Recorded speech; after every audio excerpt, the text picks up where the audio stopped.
Cumprimento a todos os participantes do segundo Simpósio Brasileiro Arquitetura, Cidade e Território. Eu sou a professora Luciana Nemer, leciono na Escola de Arquitetura e Urbanismo da UF e no programa de pós-graduação em Arquitetura e Urbanismo da mesma instituição. Hoje eu e o bolsista e doutorando Felipe Gustavo Silva vamos falar para vocês sobre a nossa pesquisa que se intitula Urbanização e Gentrificação, Favela Braz de Pina, Rio de Janeiro, RJ. Bom, o nosso trabalho inicia com a argumentação que a urbanização das favelas tem sido um desafio constante para as autoridades municipais em várias cidades ao redor do mundo. A nossa pesquisa em especial foca em Braz de Pina, cuja favela começou a se formar na década de 30 do século passado, em uma área de mangue onde a terra era acessível e também escassa. A falta de infraestrutura básica era um dos principais problemas enfrentados por essa comunidade. Havia carência de esgoto, ele corria a céu aberto, o acesso era muito limitado à água potável e também à eletricidade. A densidade populacional era alta, porque se concentrava nas áreas onde era possível locar os barracos, e o lixo era descartado de forma inadequada, contribuindo para graves problemas de saúde pública e problemas ambientais. Entende-se que o desenvolvimento urbano é um processo multifacetado que transcende simplesmente o crescimento demográfico e envolve uma transformação além da quantitativa, uma transformação qualitativa nos aspectos socioeconômicos, culturais e espaciais das áreas urbanas.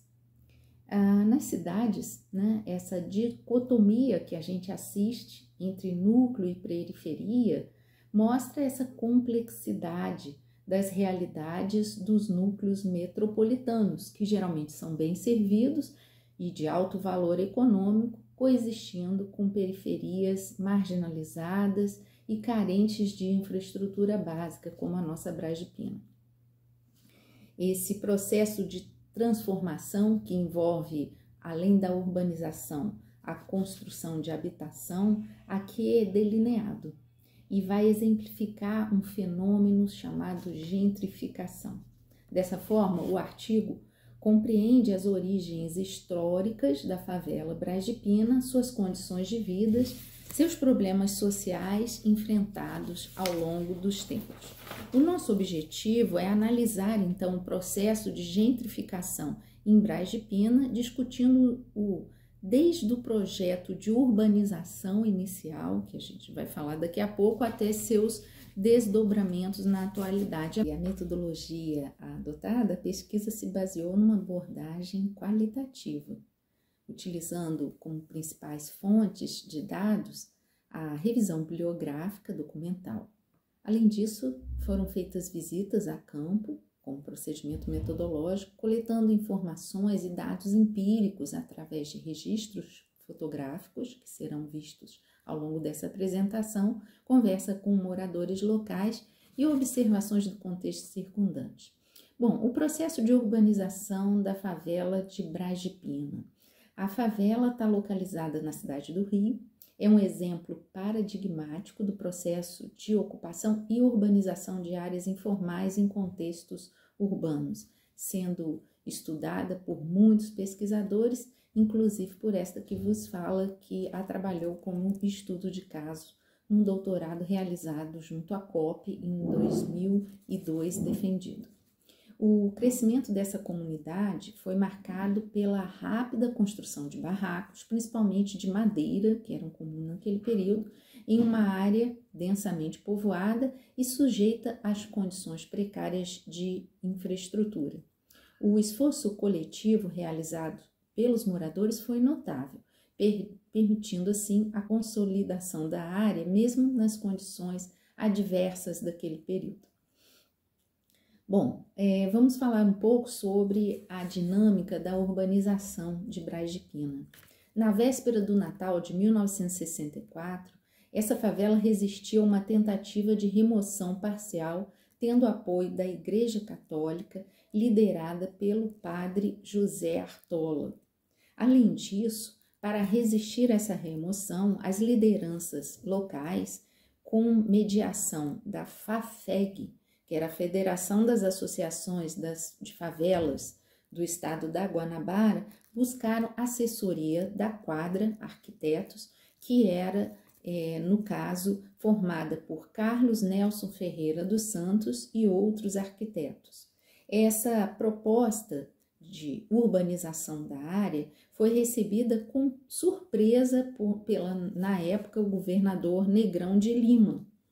A urbanização do local, na verdade, só ocorreu décadas depois da ocupação informal, quando as autoridades decidiram implementar medidas para melhorar a condição de vida dos moradores.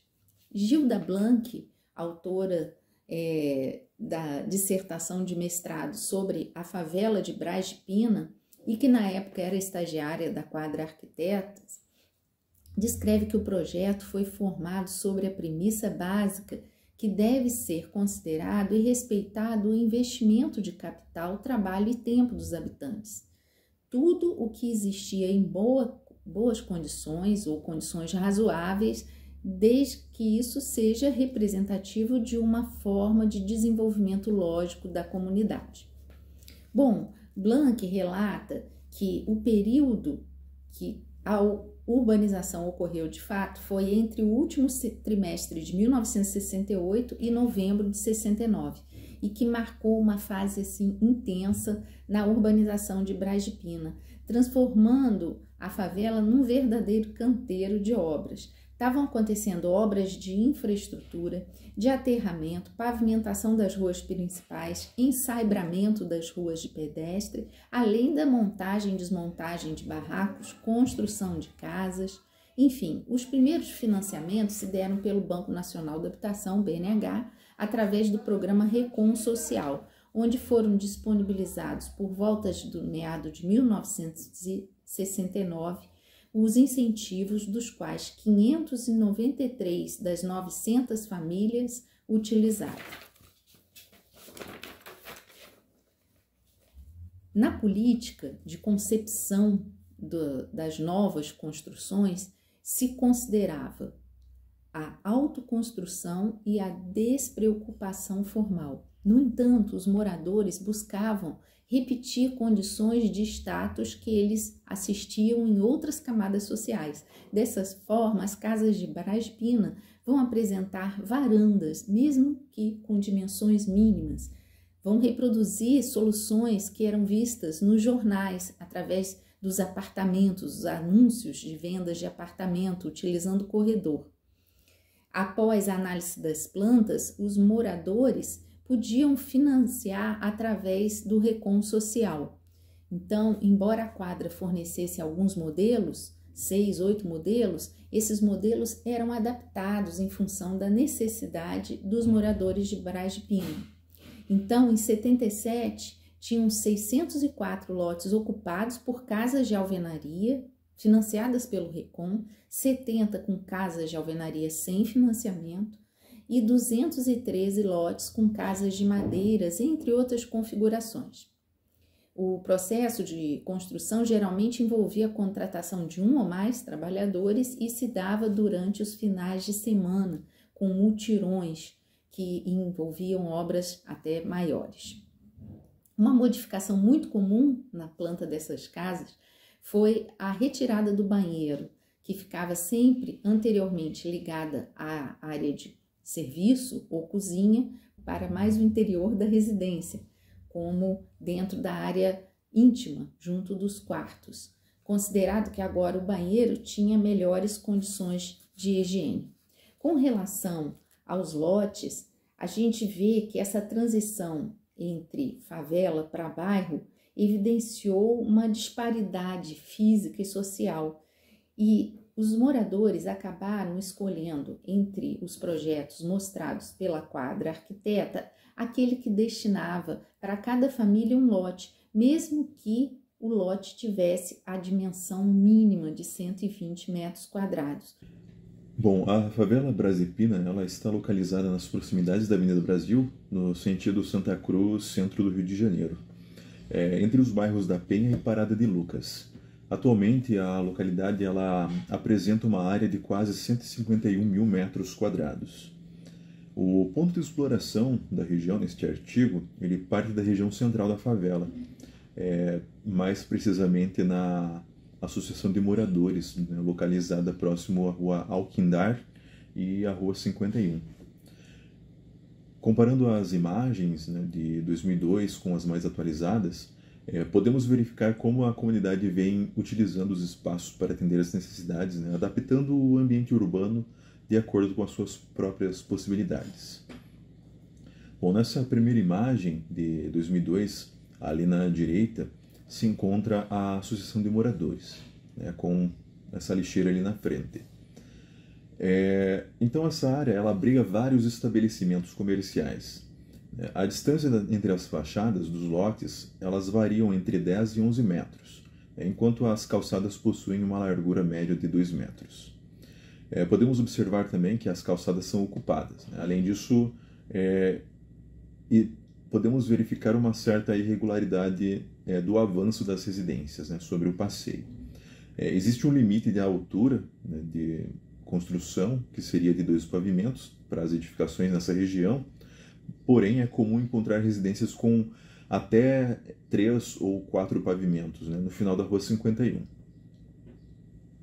A Rua Ourique, ela indica o limite da favela e é uma transição, né, tanto espacial quanto socioeconômica. Né.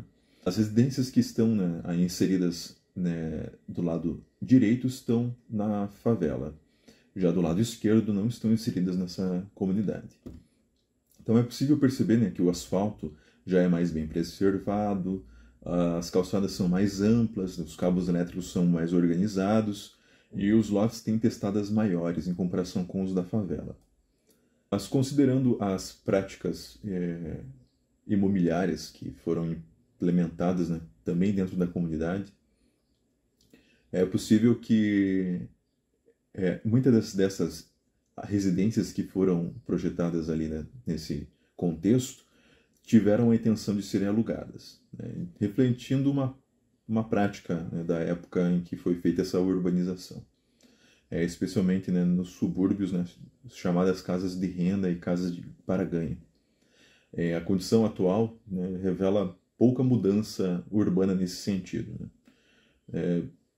Entretanto, existe um evidente abandono de alguns imóveis nessa região. E essa região ela representa uma divisão entre a área formal e a área informal da cidade. Então, e demonstra um certo grau de urbanização. A Rua Iguaperiba, né, esses sobrados e prédios ali de 3 pavimentos pertencem à comunidade.